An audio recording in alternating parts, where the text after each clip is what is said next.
A vibrant flower garden is possible even in partial shade. Every plant on Earth requires water and sunlight to thrive, yet not all plants have the same water and sunlight requirements. Colorful perennials can still thrive in a garden designed under a tree canopy or in the shady corner of a building. These flowers don't need a lot of water, so you may skip a week without worrying about drowning them.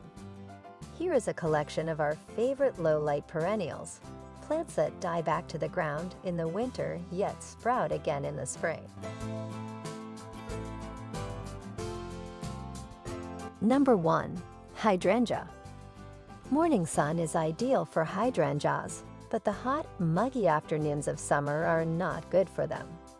To get the most out of them, put them in a spot that is partially shaded in the morning and get some sun in the afternoon. Perennial hydrangeas can be found growing in zones 3 through 7. Flowers on hydrangeas typically begin blooming in the spring and continue through the summer and into the early fall, making this plant a great choice as a centerpiece for your garden. Number 2. Creeping Jenny.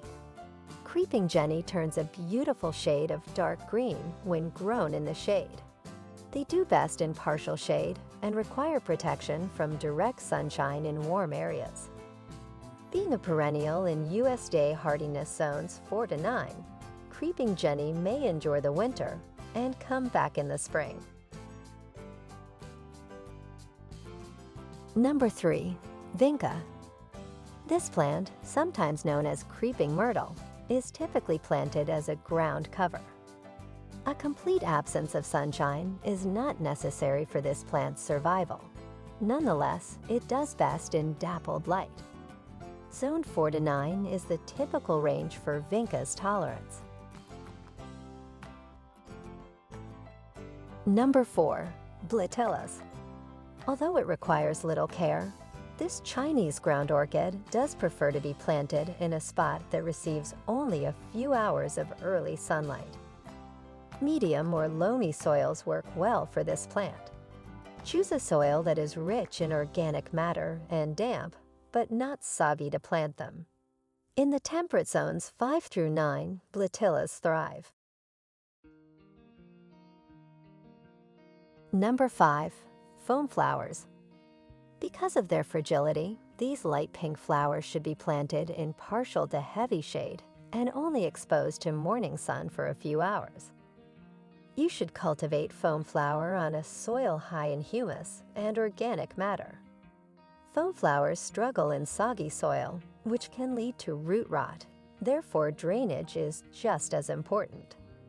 Item is hardy from zone 3 to 8. Number 6. Leopard Plants. This plant can tolerate full sun provided it is watered regularly. However, overwatering will cause water spots. For this reason, a spot with partial shade is the best place to keep it. This plant reaches a height of 20 inches and can survive in USDA growing zones 7 through 12. Number 7. Bunchberries. If you grow this unusual shrub in a location that gets indirect, filtered light in the fall, you'll be rewarded with beautiful red berries. Having paths that are partially covered by trees is a great idea. The beautiful bunchberry ground cover attracts birds, deer, and other wildlife to your yard if you live in zones 2 through 7. Number 8. Columbines. Although this flowering plant can tolerate sunlight, it cannot stand high temperatures. Plant yours in dappled shade if you live in a warmer climate to prevent it from overheating. Although columbines are perennial in USDA plant hardiness, zones 3 to 8, selecting a type that thrives in your region is essential. Well, thanks for watching video from Catchy Garden. Don't forget to click like and subscribe button to always support our channel. You can also turn on the notification bell to get the latest videos from us. We'll see you in the next videos.